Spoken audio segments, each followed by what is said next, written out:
Good afternoon. I'm Shania, and this is One News Now.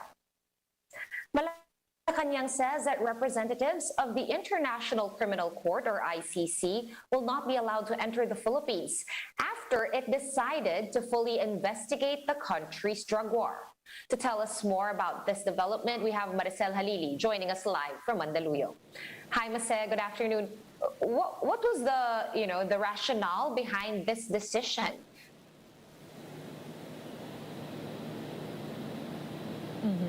Hi, Sean. Presidential spokesperson Harry Roque reiterates their earlier position about the plan of the International Criminal Court to investigate the drug war in the Philippines. Like their previous statement, they still insists that the government has no plans of cooperating with the investigation that will be done by the prosecutor of the ICC. If that's the case, if they cannot get data from the Philippine National Police, from the other government agencies, Secretary Roque doesn't see the point why the prosecutor still has to go to the Philippines to investigate, considering that they won't expect any conclusion from the investigation. All right, and for his part, what was the president's reaction on the ICC probe? Did he have anything to say? Well, Secretary Roque said that the president doesn't have any reaction with regards to the latest decision of the ICC. The position of the palace is still the same. He said that they don't think that the Philippines is under the jurisdiction of the International Criminal Court because, for one of the conditions when the Philippines became one of the members of the Rome Statute is that the ICC can only investigate the issues in the country provided that our justice system is not working anymore. Clearly, according to Malacañang, our justice system in the Philippines is still working. So there is no reason for the ICC to do their investigation. If ICC will continue or will push through with this investigation on the drug war, this is a clear violation of the sovereignty of the Philippines. That's at least according to Secretary Roque. All right, and now what was the spokesman's reaction to certain groups proposing or opposing his nomination to the ILC, or International Law Commission, not to be confused with the ICC?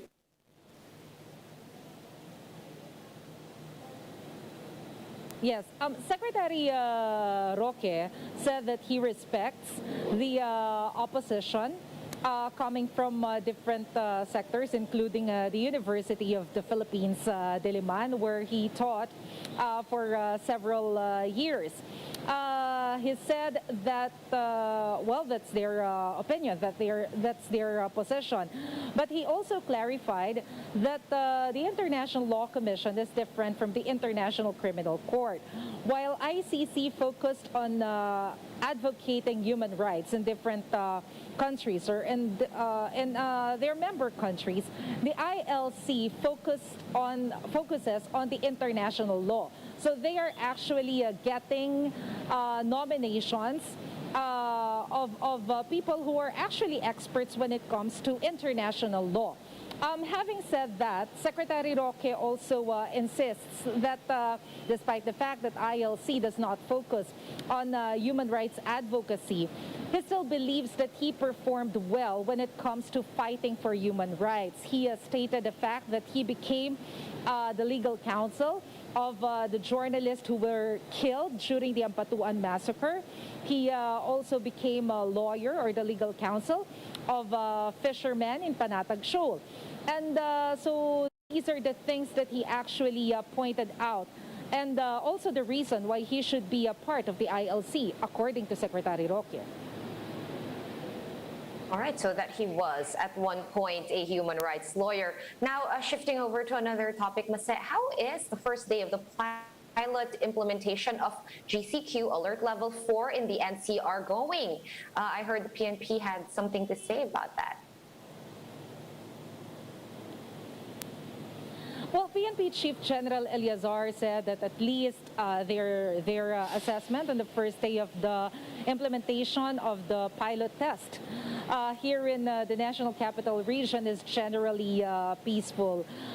He said that the restrictions when it comes to traveling in and out of Metro Manila is now more at ease compared to when we were still implementing the modified enhanced community quarantine. But of course, they still have to check whether this will be an effective system. They also reminded the people that, of course, those 18 years old below and 65 years old and above are not allowed to go out. And they still have to check also the areas under granular lockdowns. All right, we'll see how the rest of today goes. Thank you so much for all those updates. Maricel Halili reporting to us live from Mandaluyong City. Thank you, Maricel. And in the upcoming election news, we have former Defense Secretary Gibo pursuing the vice presidential post in next year's elections. That is according to former Camarines Sur Representative Rolando Andaya Jr. Andaya told One News's agenda that Teodoro is serious about running for VP, regardless of whether or not Davao City Mayor Sara Duterte runs as president or not. Teodoro previously offered to run as Mayor Sara's vice president in 2022. He is serious. And whether, as for Gibo, whether Sara runs or not, because that is the desired tandem, whether Sara runs or not, Gibo will pursue his vice presidential aspirations. Right, and some schools in the country have already started preparing for the possible resumption of face-to-face classes. Jenny Dongon with that report. Teachers of Kapitbahayan Elementary School in Navotas are busy preparing and reconfiguring this room into a modified classroom. That's in preparation for the limited face-to-face classes should the school be chosen as one of the 120 pilot school areas. The pilot run of these face-to-face classes will focus on students in the kindergarten to grade 3 as advised by medical experts. Bawat desk ay nilagyan po natin ng barrier. At ang bawat bata po ay mga may sanitation rin po silang dala. Based on the guidelines set by DepEd in consultation with medical experts, only around 12 students in kindergarten and not more than 16 in grades 1 to 3 will be allowed to participate in the face-to-face classes. I-disinfectant po natin itong kwarto. After 1 hour, may papasok naman pong another group. Teacher Quijano said they conducted a survey among parents to ask whether they will allow their children to go to school during face-to-face classes. 75% or 3 out of 4 parents said yes. The school principal added that all of their teachers and staff are fully vaccinated. But despite these preparations, the school says this setup will be voluntary. When asked about their precautions should there be an outbreak, the principal says, Isasara po pansamantala siyempre kasi yun naman po ang protocol. this proposal has drawn different reactions from parents.